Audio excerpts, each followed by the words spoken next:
咦，我原來以前俾人困咗好多，總係覺得係有啲嘢唔妥啊，不過唔緊要啦，慢慢會慣㗎啦。係啦，即係總之全部國際品牌嘅都係3.5。係啦，就係漸進嗰啲都係3.5。如果唔係漸進嘅話咧，現片嗰啲咧就係打2.8折嘅。哇，仲平，仲要平多，係啊。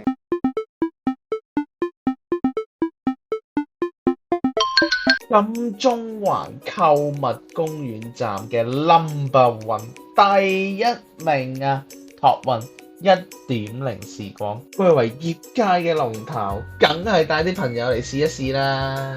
上咗扶手電梯之後轉左，再轉左，由 A 座呢個位入去，我哋搭中區呢一架高層嘅 lift， 34樓啊，34樓34024室就係呢一度啦，得大家嚟配眼鏡，一定有着數優惠俾大家嘅。話俾大家聽，所有嘅分店而家係做緊港幣1對1嘅服務啊！如果唔記得帶港紙過嚟，都會按當日嘅匯率再打94折。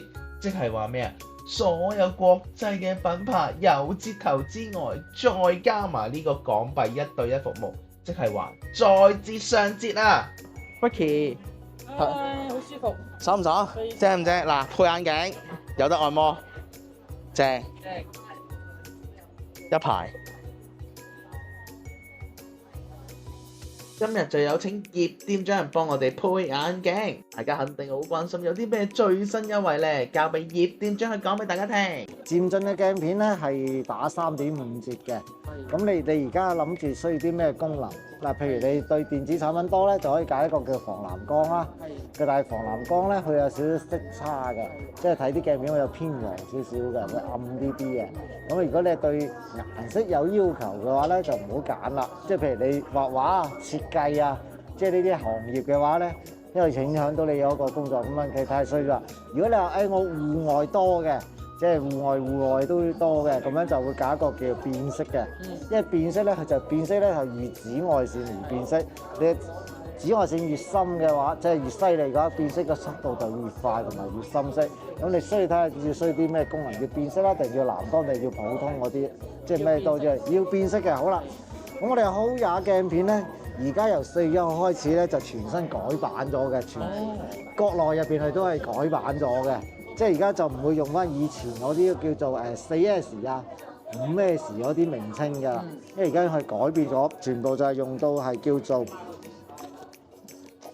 S1，即係呢個 S1咧就等於之前嘅一個嘅叫做4S，因為而家全部改版咗，而且價格更加會比以前嘅更加會優惠咗，更加優惠。係啦，比以前嘅因為呢個全國統一一個改嘅新型號，新嘅係啦，哦但係個名。但係入邊個鏡片入邊咧，雖然個名係改咗，譬如好似你 S1咧，但係入邊啦嗰個隱形嘅標記咧係冇變到嘅，即係同翻以前係一樣嘅。即係你以前睇嗰個鏡片啊，譬如呢一隻，即係代表係4S。如果以前你係揀呢隻，佢寫住 D 幾多，佢而家依然都係寫翻嚟係一樣嘅，係冇變到嘅，即係只不過佢改咗個名稱同埋全部改啊！4月1號，今年4月1號㗎。嗱，咁佢漸進嗱，佢呢度分去3個級別㗎啦。嗱，譬如你 S1 去睇一個嘅視野啦，其實睇遠咧就大家都可能差唔多。咁啊睇中距離咧就會特別睇近呢個位咧就更加會闊啲。嗱，呢個就係 S5呢個，即係一級別啦。佢就點樣睇咧？呢個價目表呢度上邊咧第一行呢個就圍轉膜，就係一個佢個入門級別嗰個膜層，跟住下邊嗰個咧就豪轉膜，就膜層會更加好啲。跟住再上落嚟呢度咧，就一個叫防藍光。咁啊，防藍光就啱啱就講對電子產品啦。咁啊再對下呢個咧，就係一個叫變色啦。咁啊變色咧就有變3種顏色，灰、茶同埋綠。咁啊多數嚟講咧都係灰色同茶色嘅主流，特別係灰色就係佢90%都係變灰啦，因為灰色咧就唔會有一個色差，其他咧同埋會深色啲，擋個陽光嘅效果就會比較好啲。但係茶色咧就會好睇啲，因為多數用茶色容易襯假。蔡司嘅同樣一樣嘢都係一個係3.5折，都係3.5折，都係3.5折嘅。咁我哋一個就係蔡司一個叫萊光嘅系列啦。簡直流晒口水啊！哇，正啊！萊光個系列嘅話，佢萊光嗰個系列嘅其實都有一個套餐嗰個優惠嘅。咁我哋咧最平嗰個咧，佢一個叫萊江2.0呢個 D 系列嘅話咧，我哋1.5嘅即係同樣係1.5嘅話就588蚊就可以做得到個蔡司嗰個漸進㗎啦。哦，就係呢個啦。係啦，呢個因為蔡司來講，可能個視野相對嚟講可能會窄翻啲啦。咁啊，如果一個叫做3D 呢個系列咧，佢嘅視野咧，即係佢雙眼，因為個3D 效果就雙眼容像會更加會好啲，所以感覺就個視野會更加會闊啲。即係下邊呢度就係一個變色，就算而家你變色嘅話，你揀到1.5呢個真係2480，即係800零蚊都蔡司嘅變色啦，漸進變色。嗱咁啊，好似係同一樣嘅伊士路嘅話，佢就都係一樣係打3.5折嘅。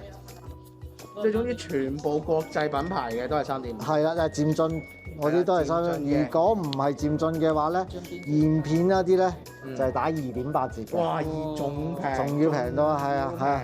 國產嘅呢邊咧就係一個嘅漸進嚟嘅。佢呢度同樣係1.6嘅話，佢呢個就係一個韓國一個海米。同埋一個叫康內格，佢哋都係一個價錢嘅，即係同一個價錢嘅。咁啊，譬如你要變色嘅話咧，就同樣1.6咧，呢個就自由價，就768蚊。老花鏡嘅話，齋配一個老花，淨係睇電腦。係啊，冇散光嘅情況下，老花鏡最平68蚊係啦。咁抵玩啊！即入喎。你買配呢啲咧就可以幫你驗眼啦，因為有可能會兩邊嘅度數係唔一樣噶嘛。呢啲全部係啊，呢邊呢啲都係一個零元嘅，係啦係啊，包括喺呢度都係可以揀到啲。70歲以上嘅長者免費送一副老花鏡啊！葉店長細心地建議啊，Vicky 係戴咩眼鏡㗎？Vicky 揀得幾開心，事不宜遲，已經揀到啦。揀好眼鏡架之後，我哋就會跟住葉店長去驗光啦。跟住落嚟，我哋就會用日本尼德全自動驗眼機。呢一部機咧就初步驗下隻眼嘅度數喎。而呢一個咧，而家做呢樣咧就係兩隻眼測嗰個瞳距，即係我哋英文所謂嘅叫做 PD 啦。咁你好似你雙手嘅攞住呢個，好似睇望遠鏡咁樣向前望，前面有個綠色點嘅。接住落嚟，我哋就去驗光室裏面驗眼。你講嚟聽下，第一排28563，中間93427，最底56984， 56984。呢一堆嘅數字咧係驗視力嘅清晰度啊。兩個5字邊個清啲啊？綠色清。綠色清咧嗱，近視人如果睇到綠色清咧，呢個就表示鏡片嘅度數高過你眼球實際嘅度數，即係我所謂叫做過矯啦，即係近視度數高嗰頭啦。我而家你睇翻呢個圖，呢個咧就係測你散光嘅。你而家睇到成個圖咧，都係每一條一格格嘅虛線啦，定有啲顏色線會深色啲咧。我睇咗之後，頭同手唔好用啊！而家8點喺鏡片入邊定喺出邊咧？喺出邊。咁樣咧？入邊。OK，嗱呢一個圖咧就我嚟測試你個主視眼嘅。我哋一對眼睛就睇到先後一個分嘅。就過嚟仲一個，佢呢台機器咧就係一個9個攝像頭。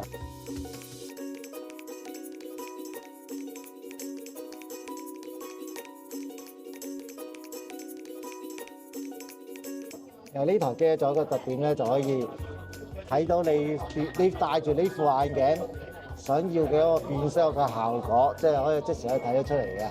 嗱呢個咧就係一個變色嘅。而家譬如你啱啱想話要揀隻灰色啦，嗱呢個咧就係一個紫外線一個強度。咁啊隨著紫外線嗱，如果紫外線冇嘅情況，即係室內唔變嗰時就係一個咁樣。隨著紫外線越犀利嘅話，就佢變得會越快、越強、越深啦。最深可以做到呢度，但係呢個咧就基本上好少啊，因為冇可能有咁強勁嘅紫外線嘅。依家我哋做緊個眼底基礎一個篩查嚇，睇下冇啲青光眼白內障一個排查咯。依家測緊右眼，佢係自動跟蹤嘅嚇，依家睇緊左眼。呢個就係一個服務嚟嘅，咁我哋度數咧係1個月內咧有佩戴不適呢啲咧都可以免費一個更換嘅。咁樣進口鏡片咧就會有一個叫包裝袋嘅，佢呢個包裝袋咧一定要保留住佢，因為如果萬一你要需要售後嘅話咧，譬如你度數咧係30日以內嘅，咁啊質量問題係6個月嘅，有啲係1年嘅，咁一定要保留呢個包裝袋，佢要憑呢個包裝袋先可以幫你處理個售後。驗完啦之後啊，Vicky 就有啲嘢想同大家分享一下啦。